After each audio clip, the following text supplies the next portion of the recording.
Então, boa tarde a todas e todos. Com muita alegria que damos início ao painel 5 do 7º Congresso Internacional de Direito Tributário do Rio de Janeiro, organizado pela BDF. Quero dizer que é uma alegria imensa estar aqui.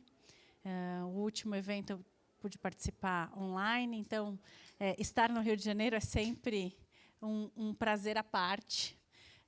Faço os agradecimentos na pessoa do nosso querido Gustavo Brigagão, que está aqui chegando, veio nos prestigiar para esse painel de hoje.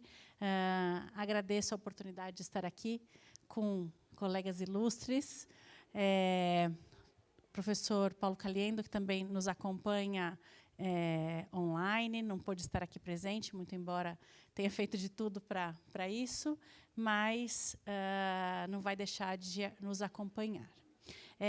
Nós vamos seguir a ordem proposta pela organização, nesse painel que trata da tributação da atividade desportiva, iniciando as exposições com a doutora Alessandra Brandão, querida amiga de Minas Gerais, mestre e doutora em Direito Tributário pela UFMG, professora de Direito Tributário da PUC Minas, pós-doutora em Direito Tributário pela Universidade de Bolonha, na Itália, e também advogada nas horas vagas, né, professora? Porque, com tantas atividades, professora vai tratar de tributação do direito de imagem.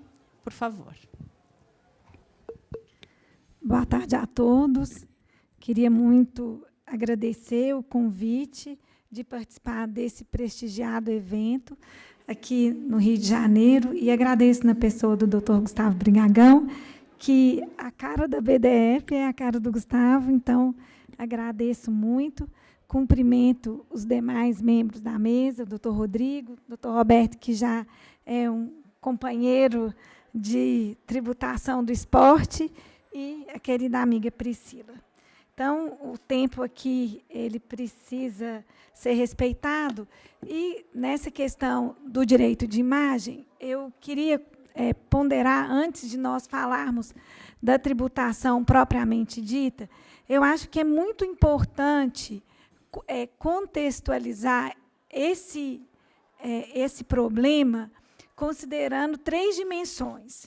Uma dimensão que é econômica, que é comercial, que é fática, uma dimensão civilista e uma dimensão que é tributária, porque esses 3 contextos eles se entrelaçam para que a questão do direito de imagem, na minha concepção, possa ser compreendida de forma adequada.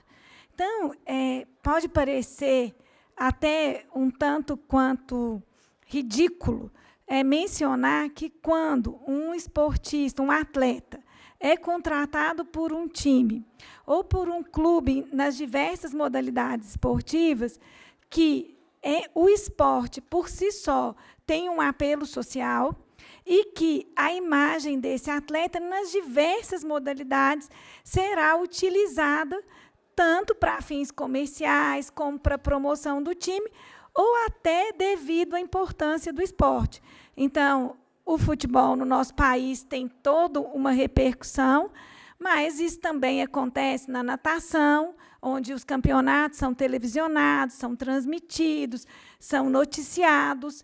Então, é preciso se ter em mente que, quando um atleta é contratado, em qualquer modalidade esportiva, a imagem dele vai ser utilizada para fins de concretização do próprio objetivo social do clube que está contratando. Então, porque, muitas vezes, nas decisões, principalmente do CARF, dá a impressão que tudo isso é fake, que a imagem nunca foi utilizada e que a imagem seria só algo para poder economizar tributo, e não que isso fosse inerente do tipo de relação que se estabelece e da própria prática desportiva. E graças a Deus que é assim, porque o esporte não se restringe ao futebol, e é preciso que outras modalidades desportivas também tenham um apelo, tenha visualização, que é importante para a sociedade de uma forma geral.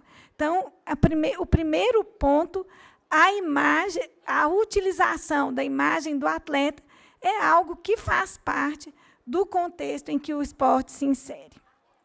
Uma outra questão que eu acho importante é a questão civilística, uma vez que essa imagem que é inerente da prática desportiva, essa imagem é um direito personalíssimo, é um direito da personalidade, protegido pelo direito civil. E havia toda uma discussão se essa imagem, por ser um direito da personalidade, se essa imagem poderia ser objeto de cessão de forma econômica para um terceiro, como uma pessoa jurídica ou até para o próprio clube. Então, hoje, essa questão ela já se pacificou, a imagem ela pode ser cedida economicamente mediante remuneração e ela pode ser cedida para uma pessoa jurídica que pode utilizar dessa imagem de maneira econômica, de forma econômica. Inclusive, muito se discutiu sobre isso e hoje esse ponto já é pacificado no STJ por meio desse recurso extraordinário, recurso especial 74473, onde se discute especificamente se o direito de imagem seria passível dessa cessão para uma pessoa jurídica que explora essa imagem em caráter econômico. E um terceiro ponto, que é um terceiro contexto, que eu acredito que também precisa ser devidamente entendido, é a questão da diferenciação da tributação da pessoa física e pessoa jurídica no Brasil. E essa questão tem que ser colocada no contexto em que ela se insere enquanto uma política pública que é efetivada no nosso país. É uma opção que foi adotada no nosso país. Então, aqui nós estamos no Congresso de Tributaristas e todos vocês sabem que, na pessoa física, nós temos uma tributação por um rendimento superior a R$5.000, cuja aplica-se a alíquota de 27,5%. Com relação à pessoa jurídica, nós temos uma tributação de 15% sobre o lucro real ou presumido, mais os 9% da contribuição social. Então, a princípio, poderia pensar que as duas tributações se equivalem, porque se nós somarmos os 15 mais 9 dá 24, com os 27 da pessoa física, então seria mais ou menos a mesma coisa.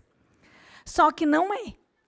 No caso da pessoa jurídica, em razão das deduções do lucro real ou da possibilidade de se valer do lucro presumido, onde aplica-se a alíquota de 32% sobre o rendimento, e sobre esses 32% é que vai aplicar os 24%, então, a tributação da pessoa física se torna muito mais onerosa do que da pessoa jurídica.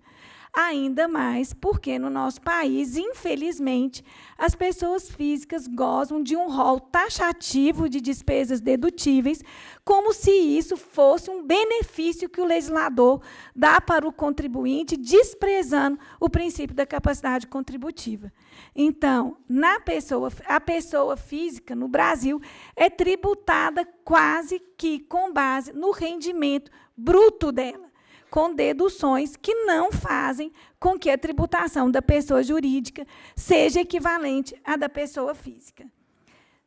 E, para completar essa situação, existe a isenção dos dividendos, que eu não quero comentar aqui, porque isso daria um congresso inteiro, mas, no nosso país, por meio de lei, nós temos uma isenção que permite que a empresa distribua lucro para os sócios, e esses sócios são isentos na pessoa física.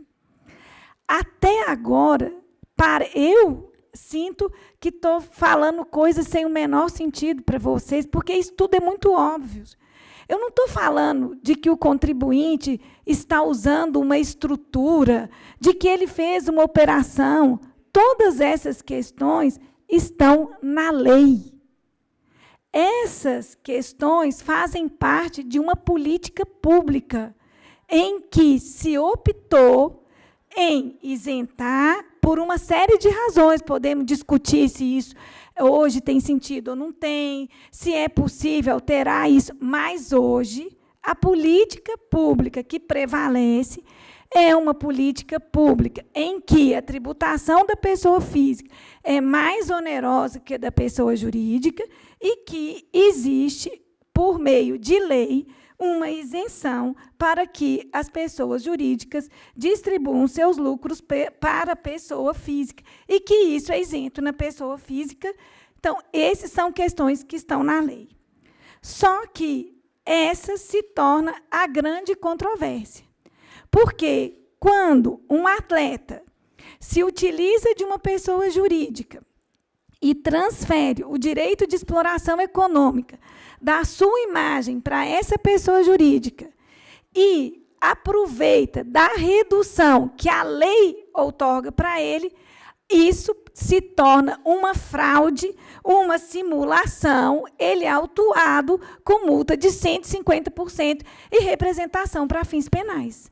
Então, a grande controvérsia que envolve o direito de imagem é se essa economia que é obtida por meio da utilização de uma pessoa jurídica para fins de submeter o rendimento de direito de imagem a uma tributação mais favorecida, se isso é lícito ou se não é. Então, esse é um assunto que está na ordem do dia do CARF. Muitas coisas já aconteceram e vêm acontecendo. Em um primeiro momento, existia toda uma resistência de que isso era um direito personalíssimo, então que esses valores não poderiam ser cedidos para a PJ e mantinha-se as autuações nesse sentido. Depois, exige-se dessa empresa um substrato econômico em que elas têm uma atividade empresarial efetiva e que elas têm que ter outros negócios, outros sócios, outros interesses, que não seja só o atleta, porque, se fosse só o atleta, haveria uma confusão patrimonial. Eu estou com uma antipatia desse negócio de confusão patrimonial ultimamente, que haveria uma confusão patrimonial entre a empresa e o atleta, então, que, diante dessa configuração, essa confusão patrimonial, que isso significa que todo rendimento é rendimento do trabalho, então teria que ser tributado na pessoa física. Agora, sucumbiram. Esse entendimento está sendo ultrapassado em razão da Eireli, porque o Código Civil admite que existe uma sociedade de uma só pessoa dentro de um contexto, numa sociedade de responsabilidade limitada. Uma outra questão que eu acho importante quando se trata do esporte e o direito de imagem é que nós temos um contexto específico brasileiro. Que contexto é esse? O direito civil autoriza a cessão, a Lei Pelé autoriza que o atleta receba até 40% dos seus vencimentos dentro do contrato a título de direito de imagem, e pode ser que exista a necessidade de uma pessoa jurídica para administrar essa imagem. Porque hoje, gente, imagem é tudo. Então, um atleta não pode mais se dar o luxo de ver a sua imagem atrelada a questões negativas, a uma repercussão negativa, porque hoje, dada as mídias sociais, nós temos um contexto que faz com que a imagem dele precisa ser gerenciada adequadamente.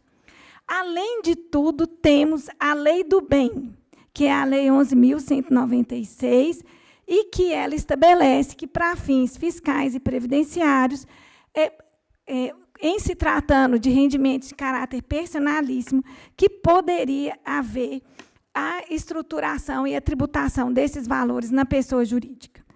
Com relação a essa Lei do Bem, o CARF entende que ela não aplicaria a questão do atleta, uma vez que o esporte não estaria inserido dentro do contexto de atividade intelectual. Eu não acredito que a Lei do Bem seja o fundamento da licitude com relação ao planejamento tributário de receber o direito de imagem na pessoa jurídica. A licitude não se fundamenta nesse artigo, na minha opinião. Mas esse artigo é importantíssimo. Por quê? Porque ele sinaliza que, no nosso país, a legislação autoriza que rendimentos de caráter personalíssimo sejam tributados na PJ. Por que isso é relevante? Porque a maioria dos outros países, os países europeus, tem uma posição divergente. Eles, por disposição de lei, não autorizam que rendimentos personalíssimos sejam tributados na PJ. E essas sociedades, elas são consideradas sociedades transparentes. A tributação vai direto para a pessoa física. Mas isso é algo do ordenamento deles.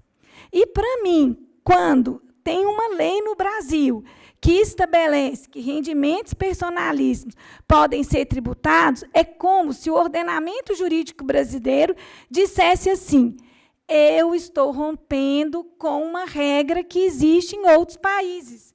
Aqui no Brasil, nós não temos a figura da sociedade transparente e serviços personalíssimos podem ser tributados na pessoa jurídica. Então, eu acho importante isso no contexto, porque isso significa que o nosso ordenamento pontuou no sentido de romper com essa lógica da sociedade transparente. Além disso, temos que o Supremo, na DC 66, diz que o contribuinte pode se valer de forma lícita para pagar menos tributo. Mas, mesmo assim, nós temos autuações e mais autuações e vivemos nessa insegurança jurídica entre se isso é crime ou se isso é economia. Então, para falar bem a verdade com vocês, em algum momento da minha vida me senti hipócrita. Porque nos planejamentos eu ficava dando conselhos assim: dê a essa empresa um substrato econômico, contrata gente, tenha outros negócios, coloca seus imóveis no nome dessa pessoa jurídica, para poder, na minha opinião, fingir que aí tinha uma empresa. Porque nada disso é exigido para que uma empresa exista. Então, ainda mais hoje, num contexto de pandemia, home office, eu fiquei 6 meses na minha casa, trabalhando e cuidando das minhas coisas, e nem por isso foi falado que eu não existia enquanto empresa. Então, são questões que nós temos que repensar. O meu tempo está acabando. Esse acordo, esse número aí, foi considerada uma grande virada na jurisprudência do CARF. Eu não acredito que ele seja uma virada. Eu acredito que esse acórdão somente supera aquele entendimento com relação ao fato de ser um direito da personalidade, se ele pode ser cedido ou não para uma pessoa jurídica, mas nesses mesmos acórdãos que superam essa questão, eles entendem que não há uma autonomia entre o contrato de trabalho firmado entre o clube e o jogador, e que o contrato de cessão de direito de imagem ele só existe em decorrência do contrato de trabalho, e, em razão disso, por ele ser um adicional do contrato de trabalho, ele deveria ser tributado na pessoa física como se trabalho fosse. Para concluir, eu queria dizer para vocês o seguinte: esse entendimento que vem sendo adotado, principalmente pelas câmaras de direito previdenciário no CARF, ele é exatamente o que a lei italiana estabelece, de que aquele direito de imagem que decorre do fato daquele atleta prestar serviço para um determinado clube, que ele, então, seria um adicional desse contrato de trabalho e ele deveria ser tributado como rendimento do trabalho e não como rendimento de empresa, porque, na Itália, as categorias de rendimentos têm tributações diferentes. Então, eu percebo que as decisões recentes do CARF estão aproximando a isso que a legislação italiana dispõe. Mas eu queria ressaltar que essa é uma decisão estabelecida em lei. Nós não podemos admitir que no nosso país, que o contexto é totalmente em sentido contrário, onde nós temos dispositivos específicos no sentido de que os rendimentos personalíssimos podem ser tributados numa pessoa jurídica, que nós não praticamos a teoria da transparência nesse tipo de serviço, que a nossa solução fosse a do país que tem lei nesse sentido. Então, eu acredito que esse planejamento é um planejamento tributário lícito, que essa é uma opção tal qual a que nós adotamos entre lucro real e presumido, o que é mais econômico e mais barato num determinado momento. E acredito que podemos mudar, desde que a lei e o ordenamento jurídico também se altere. E que essa insegurança dada por meio daquilo que o intérprete acredita que seria o certo, que isso é que leva o nosso país a uma insegurança jurídica muito grande e que atrapalha o ambiente de negócios. E o esporte, principalmente o futebol, é uma ótima opção para o nosso país se profissionalizar, trazer pessoas que estão na margem da pobreza para as oportunidades. Então, é uma grande possibilidade do nosso país prosperar. Muito obrigada.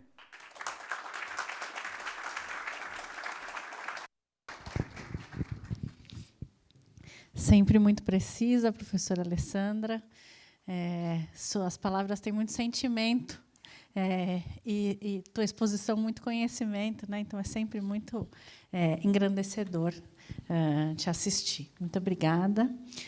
Dando seguimento, então, aos trabalhos da nossa mesa, nós teremos a participação do professor Paulo Caliendo, que será uma participação online, ele já está conosco, aí já está nos assistindo, já está nos acompanhando, e agora também está visivelmente conosco, né, professor Paulo?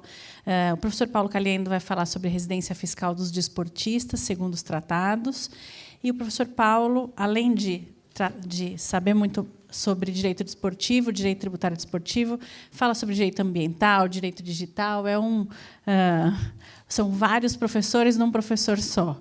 Professor titular da PUC do Rio Grande do Sul, ex-conselheiro do CARF, professor permanente do programa de pós-graduação da PUC Rio Grande do Sul, advogado e autor do curso de Direito Tributário, que está na sua 5ª edição. Falará, então, para nós, eu acho que eu já disse, sobre residência fiscal dos desportistas segundo os tratados. Professor Paulo, com você a palavra.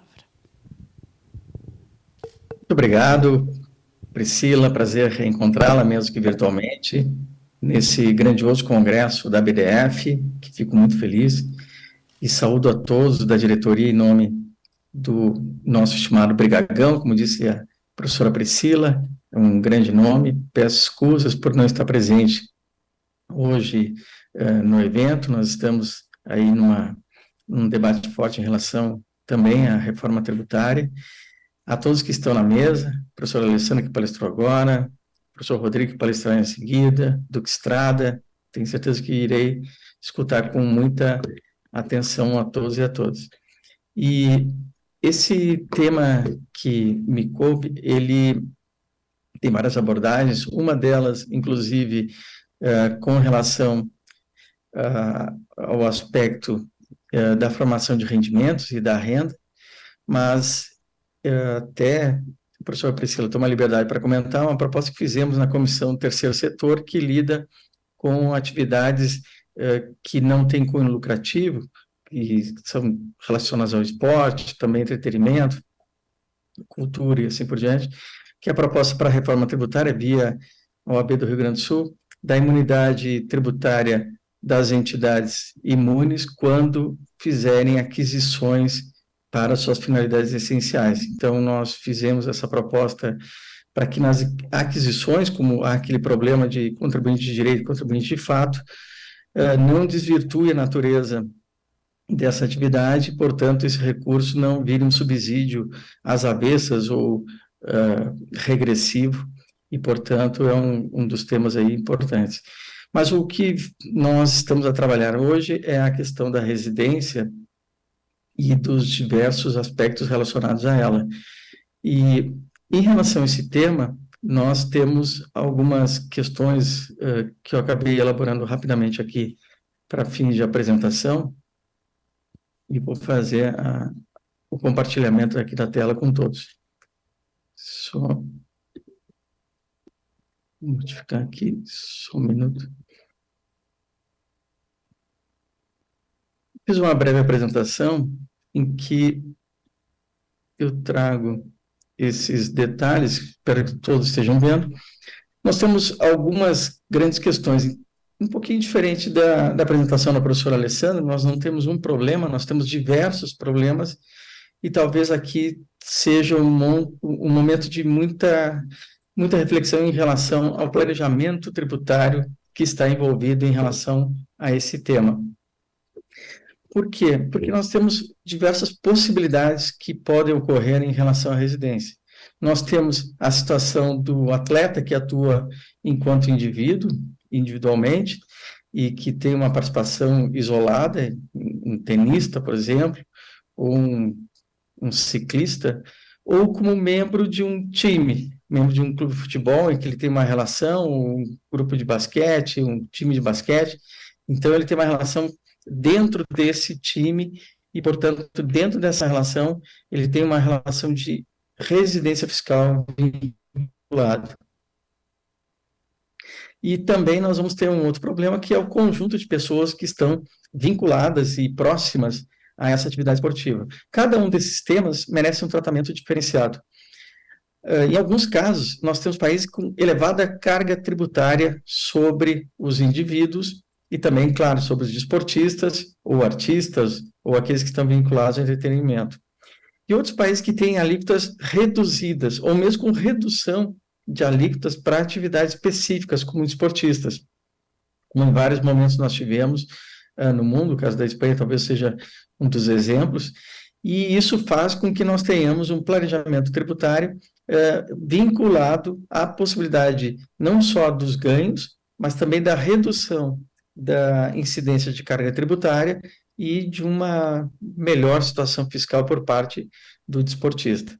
Aí nós vamos ter um problema um pouco semelhante, que a professora Alessandra mencionou, que é de um vínculo econômico e jurídico efetivo entre o jogador, o desportista, e aquele país de conexão. Nós temos na jurisprudência internacional vários casos que relembram a possibilidade de existência de fraudes fiscais por ausência de conexão e por um vínculo econômico efetivo com uma terceira jurisdição. Então, nós temos o caso citado na jurisprudência de tantos jogadores, como Boris Becker, quanto tantos outros que são citados, como se utilizando de possibilidade de conexão com uma residência, com uma finalidade tão somente de eludir o tributo que é devido naquele momento. Aí nós temos, claro, obviamente, elementos de fato e de prova a considerar. Mas há um outro aspecto que é considerado também, que não é somente a alíquota incidente nessas operações, não apenas a alíquota elevada ou não, que é levada em consideração nesse tipo de planejamento tributário, mas também a possibilidade de utilização das despesas que são correlacionadas à atividade.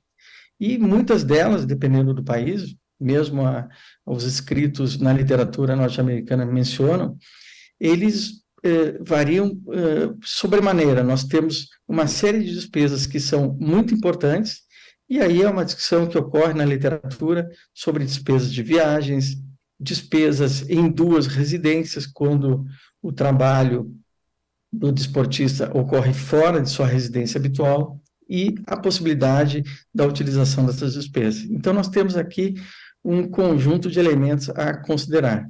Há também situações muito extraordinárias, quando o desportista ele imigra, ele não tem mais a relação de residência num país, irá assumir o contrato em um terceiro país, onde terá sua residência habitual, mas nesse interregno ele não está vinculado a nenhuma jurisdição. Então, também há questões que são levantadas na literatura que chamam atenção para tanto.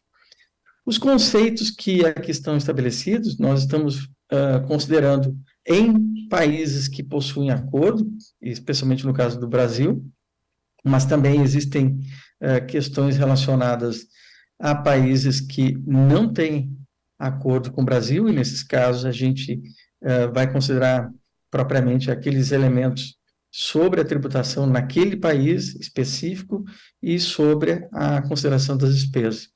Mas os países em que eu tenho a noção de residência ou domicílio, como no caso aqui do acordo entre o Brasil e a Itália, nós temos qualquer elemento que considere, do ponto de vista fático, essa relação com os elementos habituais que são definidos para a questão do domicílio.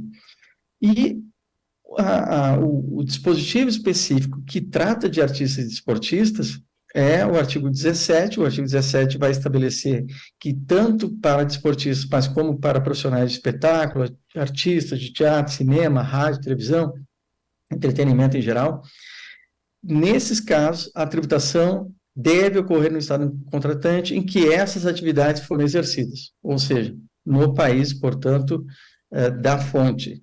Então, esse é o estabelecido nesse dispositivo. Claro que nas relações em que eu tenho rendimentos que são decorrentes de salário, eu terei um tratamento diferenciado. Então, por exemplo, no caso anterior que a professora Alessandra mencionava da questão do direito de imagem, mas podemos falar do direito de arena e tantos outros elementos vinculados à atividade do desportista, nós podemos considerar que aqui essa relação de direito de imagem não entraria propriamente nas regras relativas ao trabalho dependente, mas cairia talvez propriamente nesse dispositivo que é tributável no estado contratante em que as atividades forem exercidas. Claro que aqui nós vamos considerar também aonde que está sendo efetivamente utilizada ou realizada essa atividade. Portanto, o alcance do artigo 17, ele não alcançaria o salário do artista ou desportista, a não ser que tenha um vínculo direto com esse local.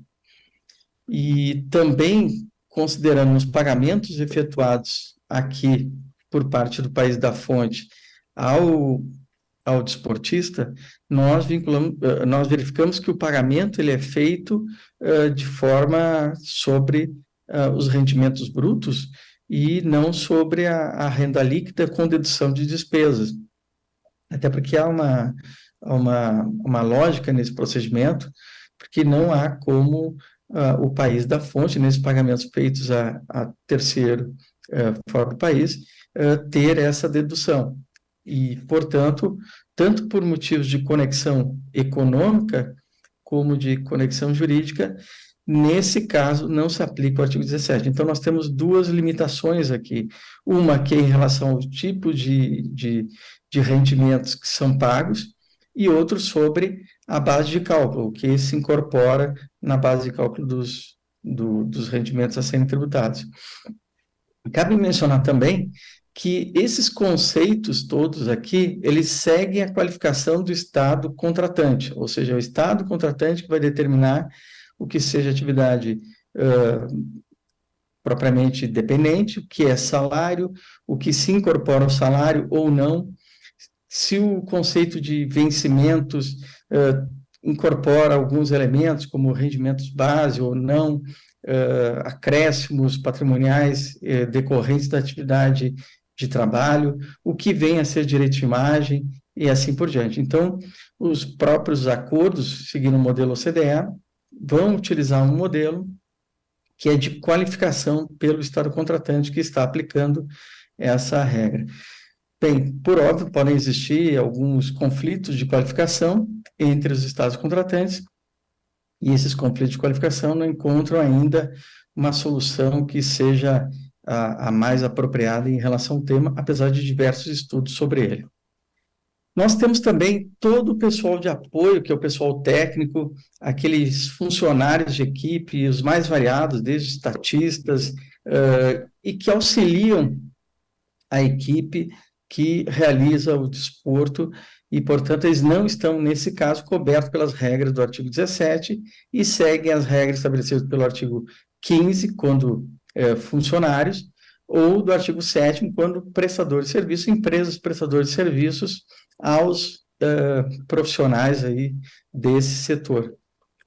E o artigo 15, então, ele vai estabelecer a tributação com relação ao local em que esse emprego está sendo realizado, a não ser que seja, como diz o próprio artigo 15 do modelo OCDE, que é o artigo do acordo com a Itália, a não ser que seja exercido em outro país. O CARF também tem utilizado-se de uma análise em relação a alguns casos. Esses casos principais dizem respeito à caracterização, à qualificação de residente ou não residente no país, e nesses casos tem determinado que o elemento que determina a qualificação aqui, o critério que determina a qualificação como residente ou não residente, é inicialmente um elemento de fato, mas também é um elemento jurídico, que é a declaração de saída definitiva do país. E, portanto, cabe ao contribuinte, na ausência de declaração de saída, demonstrar essa ausência por mais de 12 meses consecutivos para aquisição da condição de não residente. E, portanto, esse tributo, ele vai gerar alguma discussão, como é o caso famoso aqui dos rendimentos obtidos no Japão, por residente no Brasil, em que é tributado em ambos os países. E aí, o imposto devido no Brasil seria deduzido do imposto pago no Japão, claro que desde que comprovado.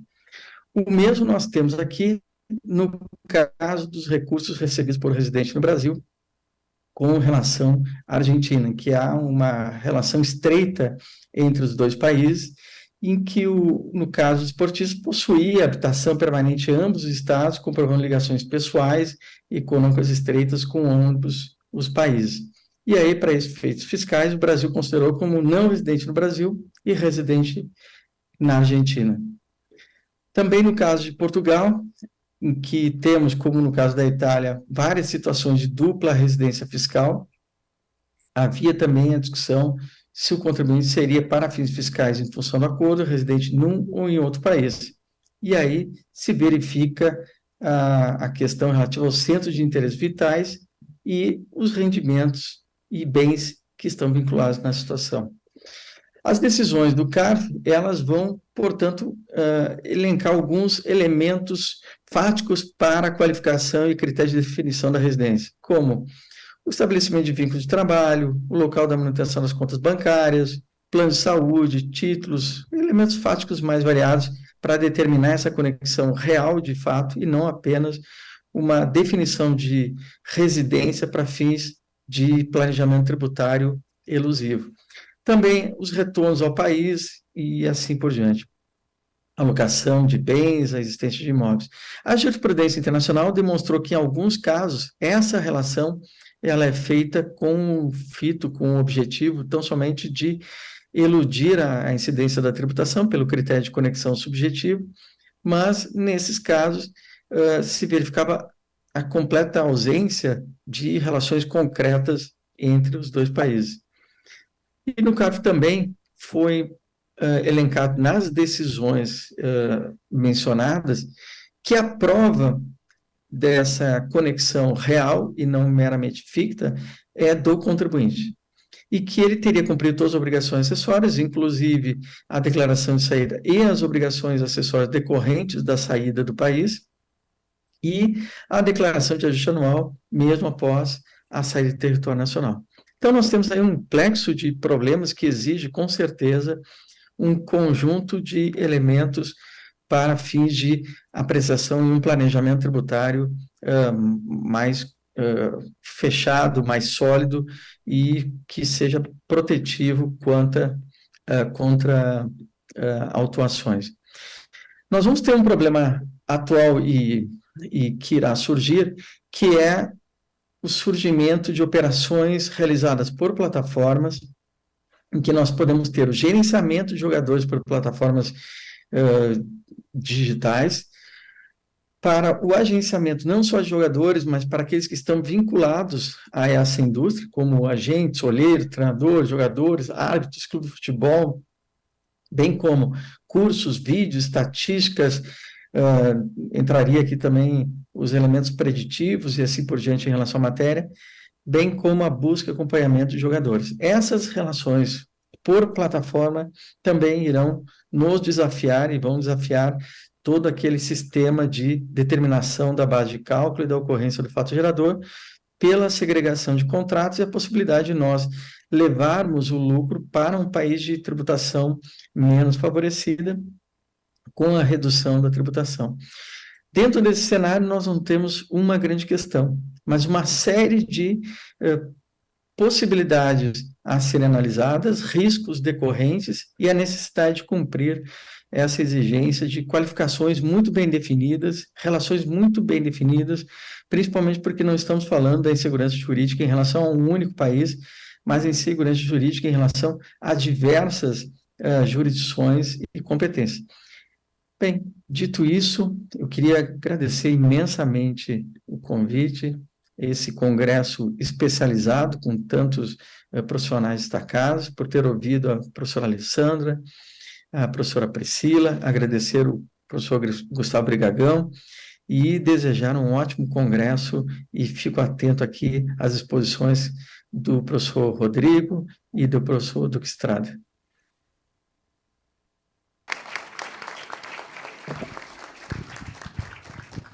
Professor Paulo, é um prazer sempre te ouvir, sempre trazendo grandes assuntos. E nós vamos dando a sequência agora com o professor Roberto Duque Estrada, primeiro membro aqui da BDF, da nossa mesa de hoje, que vai tratar sobre responsabilidade fiscal das SAFs por dívidas da associação. O professor Duque Estrada, que dispensa apresentações, mas me cabe aqui a tarefa. É advogado tributarista, sócio fundador de Brigagão Duque Estrada Advogados, diretor da BDF, membro do Conselho Diretor da Brasca, vice-presidente do CRVG, membro, então, do Conselho de Administração da Vasco Sociedade Desportiva. Professor? Obrigado, Priscila. Boa tarde. É uma alegria enorme estar aqui. Essa é a nossa casa. Ser membro da diretoria da BDF é uma alegria enorme, de muitos anos. Cumprimento o meu sócio, dileto amigo e irmão Gustavo Brigagão, que é o nosso presidente de honra e eterno presidente, que o Heleno não nos ouça, mas você vai ser sempre presidente. A Alessandra estava falando isso. Quem é o presidente? Não é o Gustavo? Eu falei, não, é o Heleno. O Marcos Catão, eu queria cumprimentar e fazer um reconhecimento, porque esse tema que a gente está trazendo hoje aqui é algo que o Marcos sempre trabalhou muito nas palestras da BDF, desde os primeiros projetos do deputado Pedro Paulo, e acho fundamental, importantíssimo a gente trazer aqui para esse debate no mundo do direito tributário essa nova realidade que é a Sociedade Anônima do Futebol.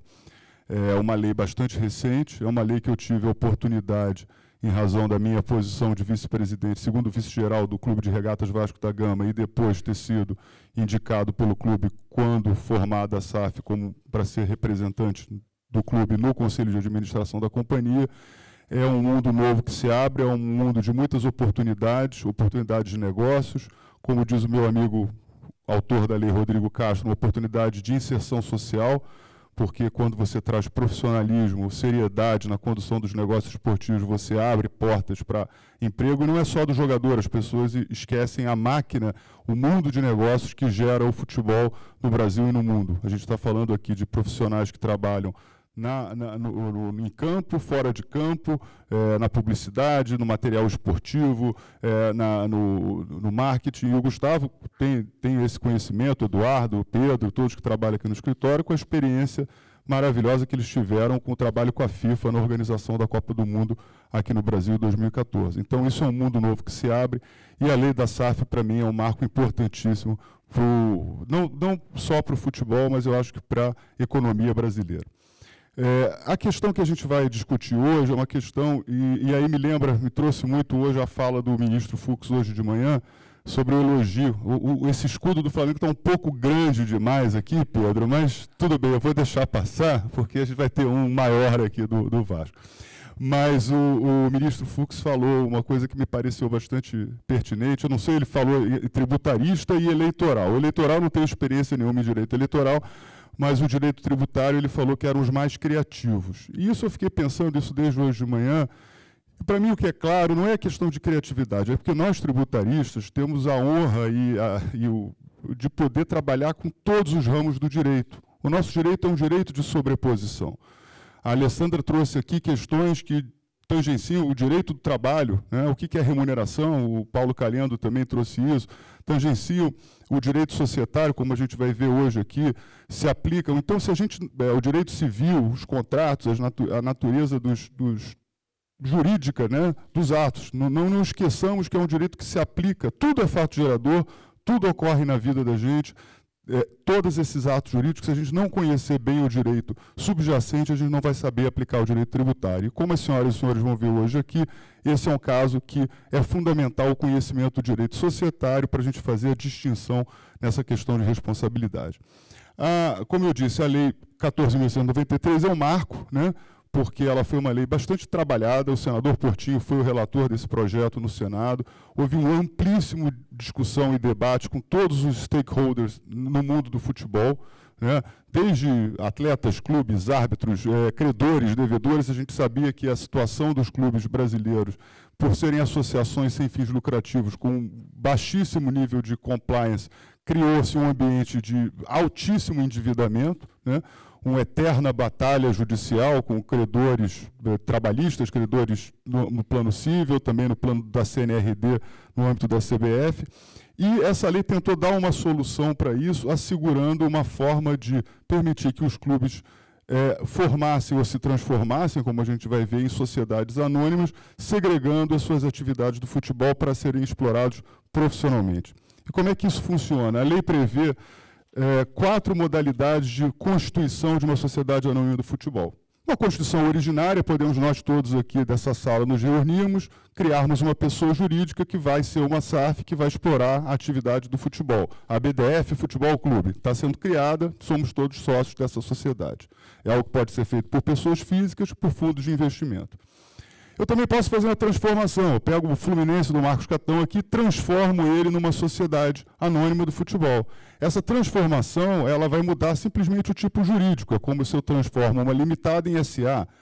A única questão aqui é que eu vou ter que pegar todos os associados, membros daquele clube de futebol, que vão passar a ser acionistas de uma sociedade anônima, o que, convenhamos, é bastante complexo do ponto de vista de gerenciamento dessa situação. Podemos fazer a cisão, e aqui tem uma atecnia muito grave na lei, que esperamos que seja corrigida. A lei fala da transformação, já falei o inciso 1, a iniciativa de pessoa natural ou jurídica ou fundo de investimento, que é o inciso 2, para a criação originária. Agora ele fala em cisão do departamento de futebol do clube, então uma associação já existente, ou pessoa jurídica original, porque eu criei aquela pessoa, posso ter mais outros ativos, outros esportes e depois fazer essa cisão do departamento, e transferência do seu patrimônio relacionado à atividade de futebol. Por que eu falo atecnia? Porque não existe cisão de departamento de futebol. O que existe, na verdade, é uma cisão de uma pessoa jurídica.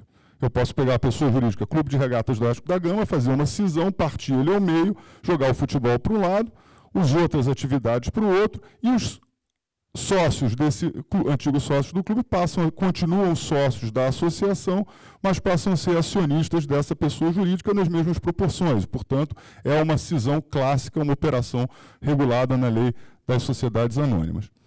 E o terceiro, que é o ponto que a gente vai se debater mais hoje aqui, é a constituição através de um aporte de capital em bens, o que a gente chama hoje, no jargão jurídico do famoso drop-down de ativos. Eu jogo para baixo ativos relacionados à atividade de futebol. Portanto, eu capitalizo uma companhia com marca, nome, disco, símbolos, contratos, posso botar imóveis, um estádio de futebol, licença, os direitos econômicos sobre os atletas, tudo isso é suscetível de avaliação, né? A lei das SA prevê isso, tem um laudo de avaliação, avalio aquilo, confiro e formo uma sociedade anônima embaixo do clube, né? Esse é o modelo que se eu não me engano, foi usado no Cruzeiro, a Alessandra me corrija se estiver errado, foi usado no Vasco, no Botafogo, e assim por diante. Por quê? Porque ele evita, com a cisão, a simultaneidade de eu ter todos aqueles associados do clube como sócios da pessoa jurídica. Portanto, o drop-down é o modelo clássico que tem sido adotado. Existe um projeto de lei em trâmite no Senado que tenta melhorar a questão da redacional, né, desse dispositivo, quando ele fala em cisão do clube ou pessoa jurídica original. Portanto, ele resolve essa atecnia da expressão cisão do departamento de futebol. Na questão do drop-down, ele passa a relacionar no artigo 2º, se vocês... como é que volta? Porque o drop-down está no artigo 3º, ele não está no artigo 2º que fala das modalidades de Constituição. Ele é um artigo que está mais longe, né? Geograficamente mais longe na lei. Aqui eu transformo um inciso 4º que fala em subscrição pelo clube ou pessoa jurídica original de todas as ações. E aqui vem uma discussão, será que eu só posso formar como subsidiário integral? Precisam ser todas as ações? Me parece que aqui a ideia é um primeiro movimento, porque o que vocês vão ver que aconteceu normalmente é que você faz essa subscrição com todas as ações e o investidor vem e dilui o clube fazendo um aporte de capital. Isso por quê? Porque é muito raro num clube de massa hoje você fazer uma compra e venda. Eu poderia fazer a sociedade anônima de futebol e o clube vender aquelas ações. Mas aí existe toda uma discussão de quem vai receber no clube, quem é o gestor desse clube, essas associações com as dívidas enormes que tem. Então, o modelo que tem sido adotado é o do drop-down. Mas o que a gente está querendo falar hoje é a questão nesse movimento de drop-down, eu poderia ser responsabilizado, eu, SAF, por dívidas do clube, invocando a sucessão do artigo 132 do CTN, chamando esse drop-down de cisão por efeitos econômicos, vamos dizer, entre aspas, equivalentes, que as senhoras e senhores vão ver que não são equivalentes, né? A gente sabe que o artigo 132 do CTN, embora ele não fale expressamente em cisão, é tradicional na doutrina e na jurisprudência a consideração de que a cisão está incluída como uma dessas hipóteses de sucessão tributária, até porque quando o CTN foi redigido, a lei das SA ainda não existia e a cisão, para quem não sabe, ela foi introduzida no Brasil como uma modalidade de organização societária apenas com a lei 6.404. Mas o que é o drop-down efetivamente? Então, mais uma vez, é uma operação societária atípica, porque ela não está tipificada em lei, ninguém fala drop-down. O que o drop-down, a distinção principal dele é que você transfere ativos, mas você pode também transferir passivos, você pode transferir um patrimônio líquido, e essa que é a grande discussão que vocês vão ver, para formar o capital de uma outra empresa, né? Aí, Pedro, agora sim, né? Então, o que foi feito? Foi feito o Vasco, o Clube de Regatas Vasco da Gama, pegou, avaliou ativos e passivos relacionados ao futebol, teve um laudo de avaliação e aportou o capital de uma empresa e recebeu em substituição ações, né? Qual é a diferença essencial aqui entre um drop-down e uma cisão? O professor, para mim tem um desenho que é muito claro para mim. Enquanto que o drop-down ele é vertical, né, eu jogo para baixo aqui um patrimônio, a cisão ela é horizontal. Ela opera ao nível da sociedade, mas aqueles sócios da sociedade continuam a ser sócios, mas agora de uma nova sociedade, né? Então eu tenho o horizontal, o vertical. Por que não é admissível submeter o drop-down ao regime jurídico da cisão? Porque são operações distintas. O drop-down, ele, na verdade, nada mais é do que um aporte de capital com um patrimônio que é um bem suscetível de avaliação, né? Ele não se confunde, portanto, com a cisão e são estruturas diferentes. Seria contra o princípio racional da isonomia submeter o mesmo regime jurídico tributário dois institutos de direito privado totalmente diferentes. E por quê? Porque eles têm consequências muito distintas.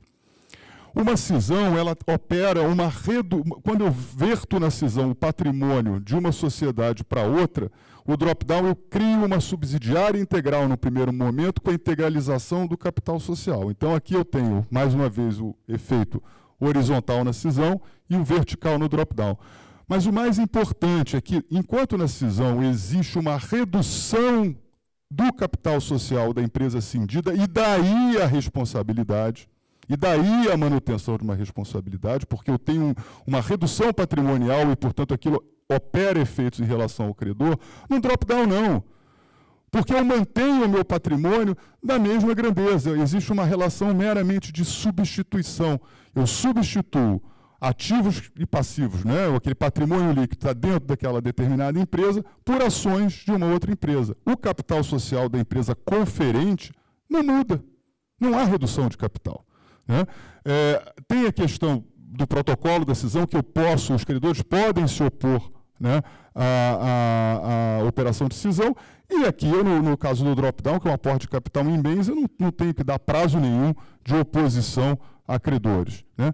O único elemento, portanto, comum é a transferência daquele patrimônio líquido, mas os efeitos dessa transferência no transferente são totalmente distintos e, portanto, não podem justificar a aplicação de regimes jurídicos distintos. Então, enfim, isso aí, tudo que eu falei está aqui, de certa forma, quer dizer, não existe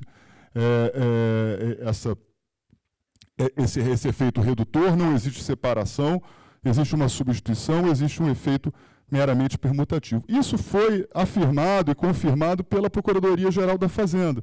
Tem um parecer CAT 21 de 2015, que reconhece o drop-down como operação atípica, uma técnica de reestruturação da sociedade empresária, reconhece que não há redução de capital, reconhece que há formação de uma subsidiária integral e, portanto, não existe, e ainda mais, não equivale a uma alienação de estabelecimento, tá? Não muda o objeto social, não muda nada. Existe, na verdade, um efeito substitutivo ou permutativo em que eu troco um patrimônio líquido por ações de uma subsidiária.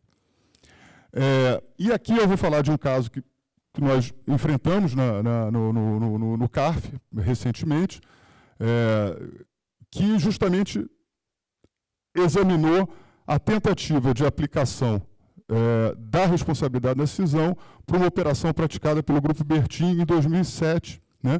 Em 2007, o Bertin, numa reorganização societária, ele fez um drop-down de ativos, criou uma subsidiária chamada Bertin S.A., e essa subsidiária era dedicada ao que eles chamaram de atividade do boi. Então, eles pegaram tudo que era relativo ao negócio de pecuária, né, e subscreveram o capital de uma subsidiária. Por que foi feito isso? Por uma razão econômica muito clara. Existiam empréstimos que o grupo tinha tomado e que teriam covenants, que diziam que se houvesse alguma redução do capital social, alguma reorganização societária, importaria em vencimento antecipado das obrigações. Então, optou-se por uma operação que não implicaria, não teria efeito redutor do capital da companhia. Né? Essa Bertin S.A., alguns anos depois, ela foi feita, inclusive, no âmbito de um projeto para levantamento de recursos, investimento do BNDES, isso foi notório, público notório, e, posteriormente, a JBS adquiriu essa empresa Bertin, 2 anos depois. Né? Então, teve o drop-down em outubro de 2007 e em 31 de dezembro de 2009, portanto, quase 2 anos depois, a JBS comprou essa empresa do boi da Bertin e fez uma incorporação de sociedade clássica. Tá? Primeiro foi incorporação de ações, depois uma incorporação de sociedades. E aqui o fisco entendia que a JBS S.A. seria responsável por dívidas da Bertin Limitada, porque a Bertin S.A. era sucessora da Bertin Limitada em função do drop-down. E aqui, o CARF, nessa decisão, com toda a correção, mostrou que existe, que embora o 132 tenha responsabilidade na cisão, não se admite a sua aplicação para operações de drop-down cuja natureza jurídica é distinta da cisão. Aqui, vejam bem, não se estava diante de uma acusação de simulação, fraude, todas essas teorias aqui que fogem à estrita legalidade, como a Alessandra pontuou. Mas, na verdade, eu estou diante de uma liberdade de contratar. O contribuinte tem a liberdade de contratar. E tem razões aqui econômicas subjacentes que justificaram essa opção. Né? E eu não posso aplicar essa responsabilidade dessa forma porque não houve, de fato, cisão. Isso é muito importante, trazendo aqui para o universo das SAFs, porque isso é uma modalidade que está sendo praticada com razões, como eu disse mais uma vez, totalmente econômicas e até societárias, porque a inviabilidade de eu ter todos aqueles associados de um clube como sócios da SAF, né? Então justifica esse modelo, e isso não pode trazer responsabilidade.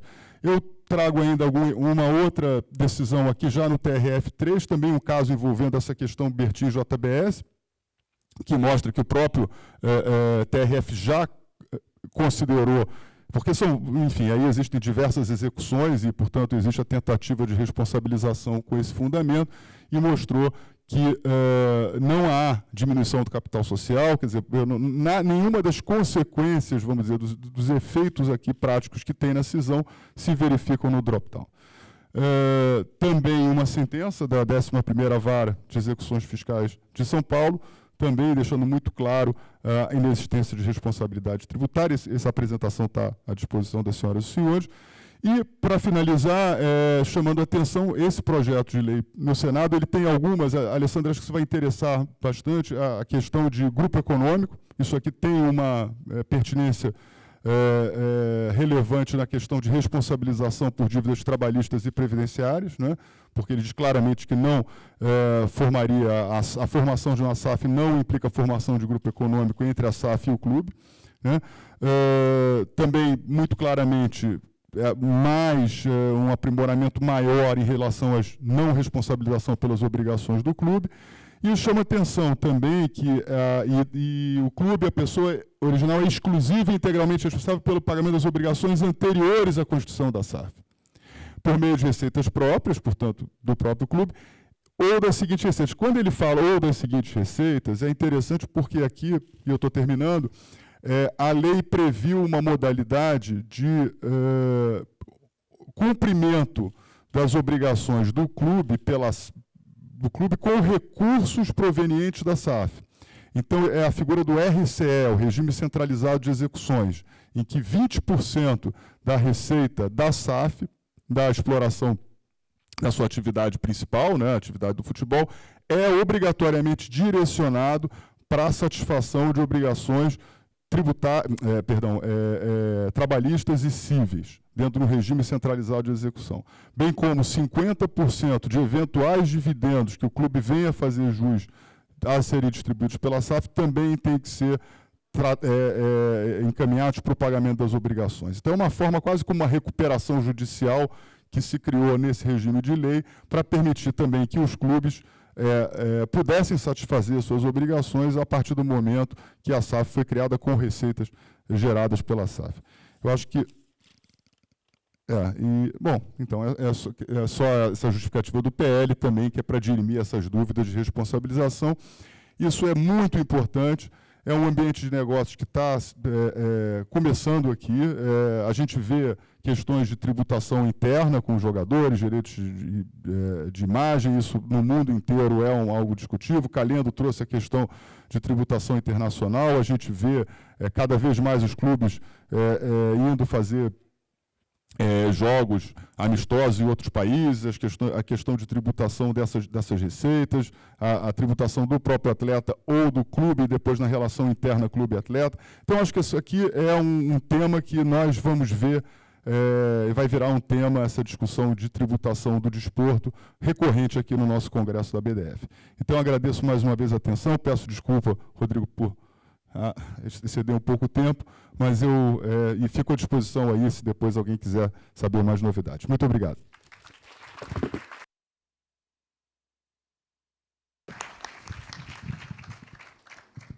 Parabéns, professor Roberto. Muito obrigada pela sua exposição. E, na sua fala, você disse que o direito tributário é um direito de sobreposição. Então, agora, na próxima fala, vai ter a sobreposição da sobreposição com o professor Rodrigo. Então, o professor Rodrigo Damasio de Miranda Ferreira vai falar de tributação das apostas desportivas. É sócio do Trou e Fraga Advogados, conselheiro da BDF, formado pela Pontifícia Universidade Católica aqui do Rio de Janeiro, especialista em direito tributário pela FGV, na Instituição Paulo de Barros, é conselheiro conselheiro eleito da BDF, membro da IFA e da Associação de Estudos Tributários das Empresas de Telecomunicações. Foi responsável pela área fiscal de grupos nacionais e internacionais e sócio de escritórios de advocacia de grande porte no país. Professor, com você a palavra. Muito obrigada. Obrigado, boa tarde a todos. Agradeço, em nome do Gustavo, também um grande amigo meu, pela BDF, pelo convite, a presidente, meus companheiros de mesa. Eu tenho uma tarefa muito difícil, que é palestrar depois das palestras de Roberto e de todos os outros, do Paulo Calhento também. Vai ser muito difícil palestrar e chegar à altura da palestra de vocês. Vou tentar ser o mais breve possível, pelo menos sou mais alto, pelo menos nisso. Bom, o tema que me foi colocado é sobre apostas. O mercado de apostas no mundo esportivo já existe há muitos e muitos anos, há séculos até. Na Inglaterra isso já era uma prática, mas a verdade é que nos últimos 20 anos ou 10 anos, as apostas esportivas, esse setor tem crescido exponencialmente e é um setor, de fato, como vocês verão, não só das próprias apostas, hoje, inclusive, já existem traders, como fundos de investimento, em que você tem um administrador que conhece os clubes e aposta com o dinheiro dos outros. Já, nesse sentido. Então, para que a gente tenha uma ideia do mercado, já iniciando, já que o tempo é curto, eu trouxe aqui um pouco dos valores no mercado mundial de apostas só desportivas. Não estou falando de pôquer ou de outras apostas ou cassino, só desportivas. Em 2021, você tem, segundo os dados, você tem um crescimento anual de aproximadamente 12% dos valores de apostas a cada ano no mundo. Os valores, em 2020, segundo pesquisas, já estavam avaliados só de apostas no mercado global em 57 bilhões de dólares, podendo chegar a 128, aproximadamente 127, 128 bilhões de dólares em 2027. O mercado brasileiro também não é pequeno. O mercado brasileiro de apostas movimentou só em 2020 7 bilhões de reais. E vejam, senhores, eu estou falando só de apostas desportivas. Não estou falando de cassino, não estou falando de pôquer, só de esportivas. Entre 2020 e 2018 e 2020, o setor cresceu, no Brasil, de 2 para 7 bilhões de reais em apostas. Todas essas apostas, de forma geral, são feitas em sites, são apostas eletrônicas. Por isso, o crescimento exponencial. Jogo sempre existiu, mas com as novas tecnologias, esse é um novo setor que se abre no mundo. Só que no Brasil, e esse número está super defasado, são só os grandes sites, são 400. Eu fiz uma pesquisa antes, são 1.500 sites em que as pessoas apostam no país, movimentando 7 bilhões de reais, que a gente vai poder... Isso em 2020. Qual a grande questão? O que acontece no mundo? Todo mundo está de olho nesse mercado. Alguns mercados já estão mais concretos, já estão regulamentados. Hoje estão sendo regulamentados agora. Na Índia, o próprio Estados Unidos está regulamentando agora em vários estados, inclusive a tributação. Todos os países do mundo estão correndo para regulamentar e pegar as receitas deste novo setor de apostas online. Isso no mundo. Todos, no mercado brasileiro, os sites, como vocês sabem, quase todos eles estão fora do Brasil. Os apostadores estão aqui, mas os sites estão fora do Brasil. Isso causa um problema enorme de política para o Brasil. Não só de arrecadação tributária, porque o tributo fica lá fora, as empresas não estão aqui, não pagam imposto de renda, como também de política social, de controle desses sites, de marketing, para demonstrar que jogo também vicia. E você precisa de um marketing específico, de uma política específica no Brasil sobre isso. Agora, como fazer política, inclusive tributária, se os sites estão lá fora? Como você pode controlar a propaganda no Brasil se os sites estão lá fora?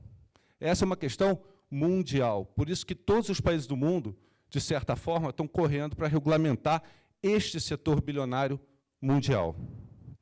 No Brasil, vejam, senhores, já existem todos esses sites, e esses sites fazem marketing no Brasil. Nós vemos em streams, nós vemos em propaganda de televisão. Hoje, dos 20 times que jogam a Série A do Campeonato Brasileiro, 19 são patrocinados por sites de apostas, muitos deles no exterior, em que os acordos são acordos comerciais entre empresas no exterior e aqui. Não há estabelecimento no Brasil. E a regulamentação no Brasil, portanto, seguindo toda essa questão mundial. Bom, no Brasil, como se sabe, as lotéricas, como as nossas bets são as lotéricas. As lotéricas são consideradas, inclusive por decisão do Supremo, como serviço público. Sempre assim o foram. E era um serviço público, e são um serviço público de forma geral, explorado pela própria União ou pela Caixa Econômica Federal. Sempre foi assim. O jogo, tirando jockeys e corridas de cavalo, de forma geral, eram exploradas sempre pela União. E era crime. E muitas vezes estava no Código Penal você ter jogo e aposta. Isso começou a mudar no Brasil, principalmente quando se viu esse mercado internacional. Foi aí que, em 2018, veio a Lei 13.756, que começou a abertura de mercado. Lá existem várias espécies de loterias, como a gente conhece, estão lá previstas nessa lei. A Loteria Federal, a Loteria de Prognósticos Numéricos e outras tantas, normalmente exploradas pela Caixa Econômica Federal e por órgãos públicos. Onde estava a liberação? Foi em 2008, nessa lei, que se criou a loteria de apostas de cota fixa, o BET. Todos esses sites, como a gente vê, o BET. E foi liberado, então, por essa lei em 2018 apenas. Vocês podem ver, senhores podem ver, que foi a partir de 2018, a partir dessa data, que você começa a ver muita propaganda no Brasil, desses próprios sites. Porque foi nessa data, a data da liberação específica e maior para esse tipo de jogo.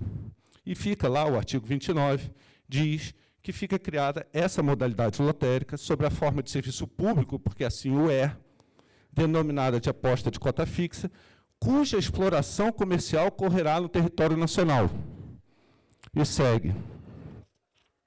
Aqui é uma definição, e é importante, o parágrafo diz, e aqui era a redação original antes da nova MP, que dizia o parágrafo 2º, a loteria de apostas será autorizada ou concedida pelo Ministério da Fazenda e será explorada exclusivamente em ambiente concorrencial, com possibilidade de ser comercializada em quaisquer canais, inclusive virtuais. Aqui foi a abertura. Pode haver autorização ou concessão no Brasil para que haja esse tipo de loteria por sites. Foi em 2018. Agora, a MP, teve uma MP recente, que foi de regulamentação dessa lei, mas que altera essa lei, na verdade. O parágrafo 2º tem uma coisa interessante, que diz que vai ser permitida, autorizada ou concedida, em caráter oneroso e sem limite de outorgas. Significa dizer que o Ministério da Fazenda poderá autorizar ou permitir a qualquer um, dentro de determinadas premissas, para que esses sites possam se instalar no Brasil e que políticas efetivas e não apenas tributárias possam ser de fato feitas no Brasil para esse ramo de jogos e de apostas.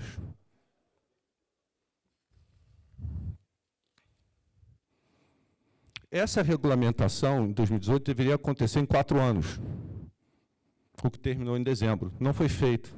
E aí sim, agora, no novo governo, o ministro da Fazenda propôs uma medida provisória que não regulamenta absolutamente tudo, mas muda algumas questões da lei, inclusive tributação. E aí está uma grande importância do que a gente vai ver sobre a tributação desses sites. Dado importante, o próprio parágrafo 4º diz que empresas estrangeiras poderão ter autorização, desde que aqui tenha um estabelecimento. Ou seja, elas precisarão criar um estabelecimento e conseguir uma permissão e uma autorização no Brasil. De novo, é uma política de controle, porque essas empresas aqui estabelecendo, além de ter uma receita tributária, estarão sob as normas brasileiras, com relação à propaganda, como fazer propaganda, explicar o que é aposta. Bom, como se faz a tributação mundial dos jogos? Existem 2 sistemas mundiais. O GGR, que é o Gross Game Revenue, e o Turnover. O mundo, e lembre-se que para a gente trazer esses sites de apostas para o Brasil, nós precisamos concorrer com a tributação mundial. Se nós tivermos uma tributação excessiva ou uma forma de tributação distinta, a verdade é que esses sites permanecerão no exterior. E nós teremos, provavelmente, ainda jogos ilegais no Brasil, sem permissão. Então, exatamente com essa cabeça, é que a política brasileira, inclusive na nova MP, ela trouxe o padrão mundial, que é o GGR. O que é o GGR? É que a tributação, e eu vou falar entre aspas, porque você vê logo à frente que não é só tributação, ela se dá sobre a receita bruta do jogo. O que significa isso? O valor da aposta, menos o prêmio que eu pago, menos o imposto sobre o prêmio, que é da pessoa que recebe o prêmio, dá um net.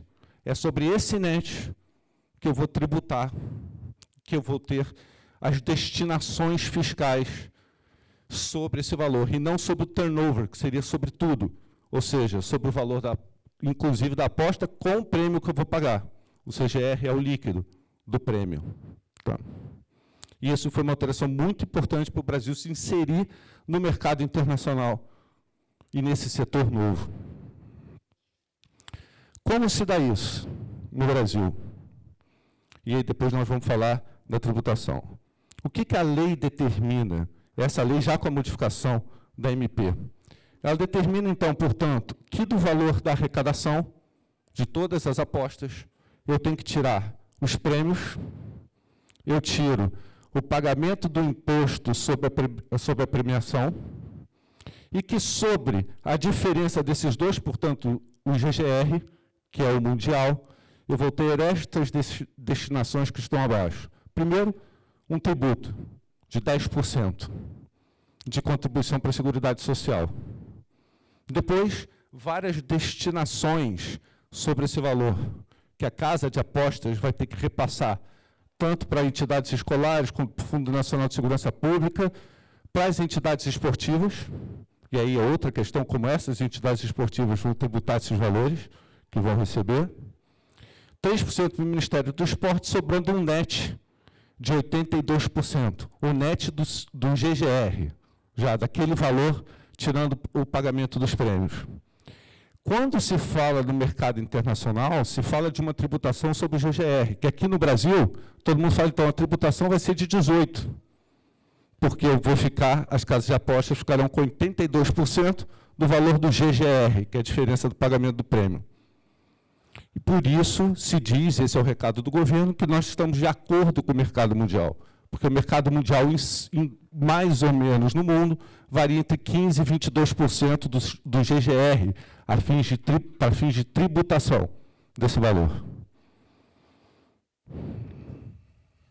Para fins do pagamento dos 10%, não há dúvida, a Constituição Federal determina, no seu artigo 195, que um fato gerador da contribuição para a Seguridade Social é a receita de concursos prognósticos, daí está a previsão constitucional, para esse tipo de tributo, sobre os 10%. A questão que está aqui é que, sobre esse net de 82%, eu ainda teria uma tributação de imposto de renda, contribuição social, PIS, COFINS e ISS, sobre aqueles 82%, que seria a receita das operadoras. Em tese, a primeira pergunta que se faz aqui é: esse valor do PIS e COFINS, ele incidiria sobre o valor total recebido, inclusive dos prêmios que eu tenho que pagar, ou só sobre os 82%? A legislação não determina. A meu ver, seguindo o padrão mundial, deveria se dar sobre os 82%. E aí, eu até usaria o conceito de receita ou faturamento do ICMS na base de cálculo do PIS e COFINS, que todos conhecem. O valor que eu pago em prêmios, ou o valor que eu tenho que destinar para determinados fundos, não é receita própria. Meu serviço é gerenciar e receber uma parcela. E não simplesmente, não é receita própria. Aliás, os sites hoje, de forma geral, esses valores das apostas nem transitam como receita. Ficam na conta do apostador. Tá? A segunda pergunta é: e o ISS? Seria sobre isso tudo? Bom, aí o STF, tema 700, já deu uma decisão importante, não para o caso de apostas BET, mas que foi para o Jockey Club. Se discutia se o ISS deveria se tributar todo o valor recebido pelo jockey ou não. Ou se isso, inclusive, era serviço. O Supremo diz, é serviço, tem que tributar pelo ISS, mas o valor da base de cálculo não pode ser o todo, porque senão eu tributo a renda e não a prestação de serviço. E se decidiu, portanto, que a tributação deveria ser no NET, o GGR, que era, no caso do jockey, 43%, previsto em lei. Acho que a regra deve seguir aqui, nesta interpretação, seria da mesma forma. Bom, além disso, já vimos que a tributação no Brasil pode ser bem maior, porque além de ficar com 82% do GGR, ainda tem imposto de renda, PIS, COFINS e ISS. Além disso, foi criada uma taxa de fiscalização pelo Ministério da Fazenda, pela MP. E esses valores da taxa, que é pelo poder de polícia, variam de 54 mil por mês, podendo chegar a 2 milhões de reais por mês para essas operadoras que aqui se instalarem no Brasil. A pergunta que deve ser feita é, toda a taxa tem como faturador do poder de polícia ou um serviço, né, público específico, mas o valor da taxa ele tem que estar vinculado necessariamente ao aparato estatal. Tem que estar vinculado razoavelmente ao maior o trabalho da atividade pública. Então, a pergunta é, a variação no valor da taxa de 50 a 2 milhões pelo valor de prêmio e não pela quantidade de operações é razoável e de acordo com um parâmetro já definido pelo STF para esse tipo de taxa de poder de polícia? Certamente haverá discussão sobre isso, ainda mais pelos valores que foram colocados. Por fim, já chegando ao final, já vi que o meu tempo está acabando, é claro que, além disso tudo, o próprio apostador vai ter que pagar 30% de imposto retido na fonte, que vai ficar com o governo, sobre o valor do prêmio. E tem um custo adicional, vou chamar aqui de cacife, já que a gente está falando de jogo. Para as operadoras poderem se instalar no Brasil, elas têm que pagar um cacife, que é conseguir obter autorização. E essa autorização não tem valor ainda, mas segundo o nosso Ministério da Fazenda, pode chegar a 30 milhões de reais que você tem que pagar para o governo, para você ter aqui no prazo de 5 anos o direito de explorar jogos. Como conclusão final, eu deixo toda atividade e toda política aqui no Brasil para se chegar à aposta e trazer esse mercado bilionário, tem que ter uma comparação com os custos no Brasil. Se os custos forem altos demais, sites permanecerão no futuro, no exterior. E a tributação, inclusive, ficará no exterior. Então, aqui uma aposta. Será que esses valores, do jeito que vão ser, e com a nossa tributação, esses sites virão para o Brasil?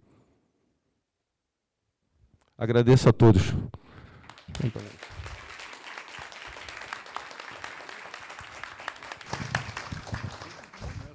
Se tinha dúvidas da altura da exposição, nós não temos mais, viu? Quero agradecer a participação. Eu não vou abrir para os debates, porque eu acho que a gente está correndo atrás do tempo aqui, para reduzir ao máximo os atrasos e tentar começar o quanto antes o próximo painel.